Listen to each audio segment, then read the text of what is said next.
Assalamualaikum warahmatullahi wabarakatuh. Halo teman-teman, kenalin saya Vira Paradila, NIM saya 123011035. Saya merupakan salah satu mahasiswa Prodi Pendidikan Agama Islam.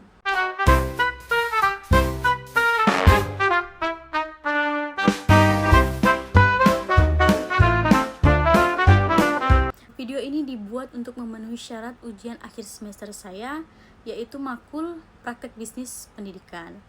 Saya ingin mengucapkan ribuan terima kasih kepada Ibunda Dr. Misdah MPD selaku dosen pengampu mata kuliah praktek bisnis pendidikan yang telah memberikan saya kesempatan untuk menjawab pertanyaan.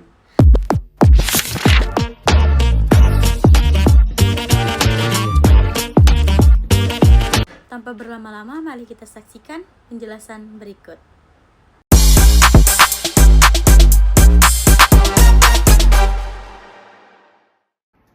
Baik, pada pembahasan pertama yaitu urgensi kemitraan dalam bisnis pendidikan dengan memberikan contoh kemitraan yang efektif. Kemitraan dalam bisnis pendidikan merupakan kerjasama yang dilakukan antara lembaga pendidikan dengan berbagai pihak untuk mencapai tujuan bersama, yaitu meningkatkan kualitas pendidikan. Pihak yang dapat menjadi mitra sekolah yaitu antara lain pemerintah, dunia usaha, perguruan tinggi, lembaga swadaya masyarakat, orang tua peserta didik, alumni, maupun perusahaan yang memiliki program tanggung jawab sosial atau cooperative social responsibility. Menurut saya, kemitraan itu menjadi sangat penting karena sekolah tidak dapat berkembang sendiri. Tentunya ada kebutuhan pendidikan saat ini yang semakin kompleks.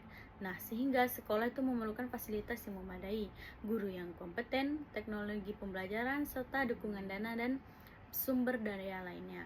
Oleh karena itu, sekolah itu memerlukan kerjasama dengan berbagai pihak agar proses pendidikan berjalan lebih efektif. Urgensi kemitraan dalam bisnis pendidikan ini dapat dilihat dari beberapa aspek.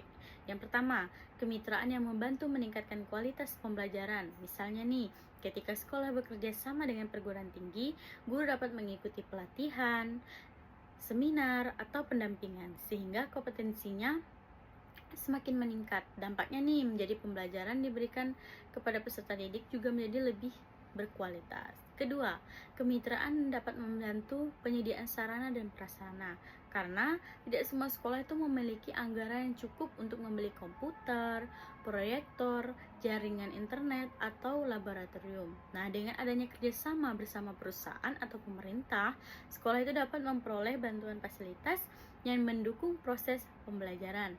Ketiga, kemitraan dapat memperluas pengalaman belajar peserta didik melalui kerjasama dengan dunia usaha atau dunia industri. Nah, peserta didik dapat mengenal dunia kerja, mengikuti kunjungan edukasi, magang, ataupun kegiatan pelatihan yang dapat meningkatkan keterampilan mereka. Yang keempat, kemitraan dapat meningkatkan kepercayaan masyarakat terhadap sekolah. Nah, sekolah yang memiliki banyak kerjasama dengan berbagai pihak biasanya dipandang memiliki kualitas yang baik, sehingga masyarakat tuh lebih percaya untuk menyekolahkan anaknya di lembaga tersebut.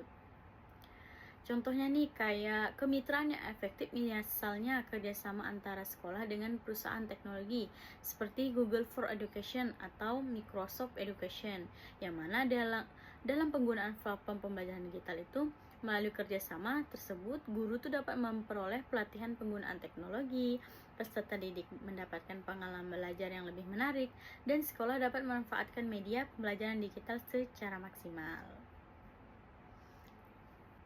Selanjutnya masuk ke pembahasan yang kedua, yaitu apa saja kendala dalam praktik bisnis pendidikan di sekolah dan strategi apa yang harus dilakukan untuk menghadapinya. Nah, praktik bisnis pendidikan ini bertujuan untuk mengembangkan layanan pendidikan agar lebih berkualitas, berkelanjutan, dan mampu memenuhi kebutuhan masyarakat. Namun dalam pelaksanaan terdapat berbagai kendala yang sering dihadapi oleh sekolah.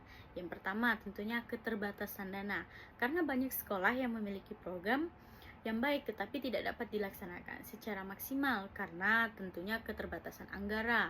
Misalnya nih, sekolah ingin membangun laboratorium komputer atau menyediakan media pembelajaran digital, tetapi dana yang tersedia itu kayak belum mencukupi. Nah, kendala kedua adalah keterbatasan sumber daya manusia, karena tidak semua guru dan tenaga kependidikan ini memiliki kemampuan dalam bidang manajemen, bidang kewirausahaan, bidang pemasaran, maupun bidang teknologi digital. Akibatnya, pengelolaan program bisnis pendidikan menjadi kurang maksimal. Yang ketiga, rendahnya pemanfaatan teknologi.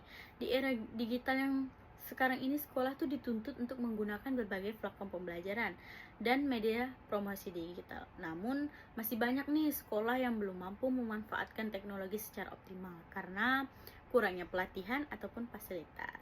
Kendala yang keempat adalah persaingan antar lembaga pendidikan.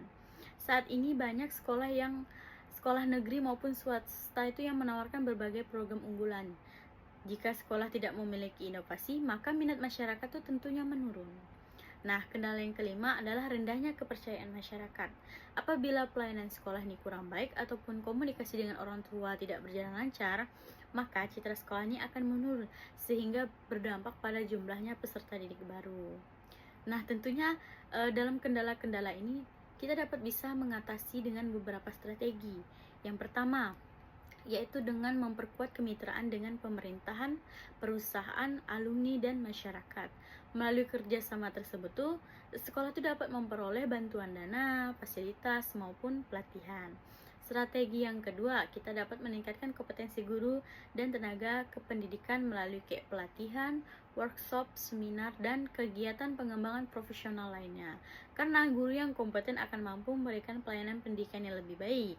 Strategi yang ketiga yaitu memanfaatkan teknologi digital, yang mana sekolah itu dapat menggunakan media sosial, website resmi, maupun platform pembelajaran online sebagai sarana promosi sekaligus media pembelajaran. Karena pemanfaatan teknologi ini juga membuat pelayanan menjadi lebih efektif dan efisien. Strategi yang keempat yaitu melakukan inovasi program pendidikan, misalnya membuka kelas keterampilan, kayak kelas tahfiz, kelas bahasa asing, pelatihan komputer, ataupun kegiatan ekstrakurikuler yang sesuai dengan kebutuhan masyarakat. Nah, inovasi tersebut tuh dapat meningkatkan daya saing sekolah. Strategi yang kelima yaitu meningkatkan kualitas pelayanan kepada peserta didik dan orang tua. Pelayanan yang ramah, transparan, dan profesional akan meningkatkan kepuasan masyarakat terhadap kepercayaan sekolah tuh semakin tinggi. Selain itu, sekolah juga perlu melakukan evaluasi secara berkala terhadap setiap program yang dijalankan, karena evaluasi tersebut bertujuan untuk mengetahui kelebihan dan kekurangan program, sehingga dapat dilakukan perbaikan secara berkelanjutan. Selanjutnya pembahasan yang ketiga yaitu seberapa besar minat saya untuk terjun ke dalam bisnis pendidikan dengan mengemukakan beberapa alasan. Nah, tentunya di sini saya memiliki minat yang besar untuk terjun ke dalam bisnis pendidikan karena saya melihat bahwa pendidikan itu merupakan investasi jangka panjang bagi kemajuan suatu bangsa.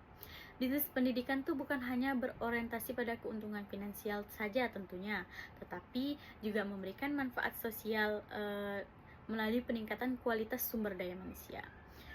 Saya di sini sebagai mahasiswa tentunya saya merasa memiliki bekal ilmu yang dapat dikembangkan menjadi berbagai bentuk usaha pendidikan. Misalnya nih, saya membuka bimbingan belajar pendidikan kayak rumah tahfiz Al-Quran, lembaga kursus pengaji, ataupun pelatihan guru serta penyediaan media pembelajaran yang berbasis digital. Alasan saya tertarik ke dalam bisnis pendidikan ini karena saya tuh ingin memberikan kontribusi nyata kepada masyarakat melalui pendidikan.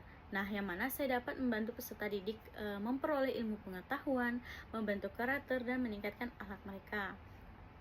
Terus saya juga melihat perkembangan teknologi itu kayak memberikan peluang yang sangat besar, yang mana saat ini nih pembelajaran tuh tidak hanya dilakukan secara tatap muka, tetapi juga melalui kelas online, video pembelajaran, aplikasi pendidikan, dan platform digital lainnya. Nah, kayak peluang ini dapat dimanfaatkan untuk mengembangkan usaha pendidikan yang lebih luas jangkauannya, nggak di daerah itu aja, tapi masuk ke mana-mana. Terus saya juga lihat kebutuhan masyarakat terhadap pendidikan yang berkualitas tuh terus meningkat.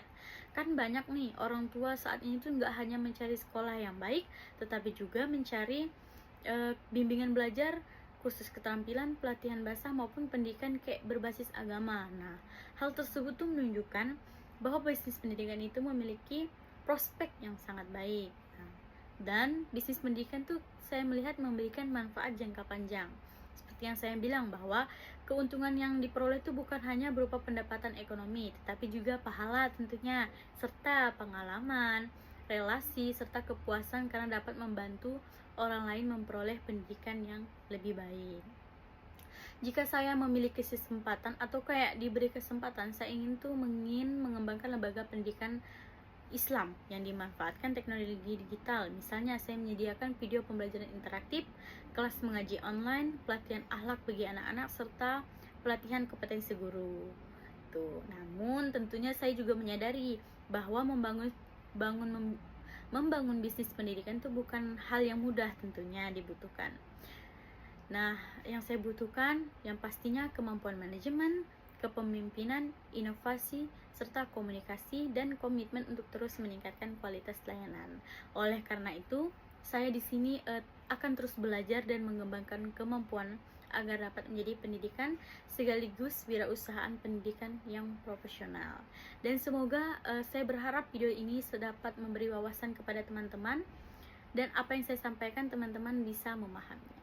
Saya ucapkan terima kasih dan saya memohon maaf jika banyaknya kekurangan ataupun tutur kata yang kurang jelas, karena saya di sini juga masih memohon bimbingan dari teman-teman sekalian. Wassalamualaikum warahmatullahi wabarakatuh. Bye bye. I just had to let you know you're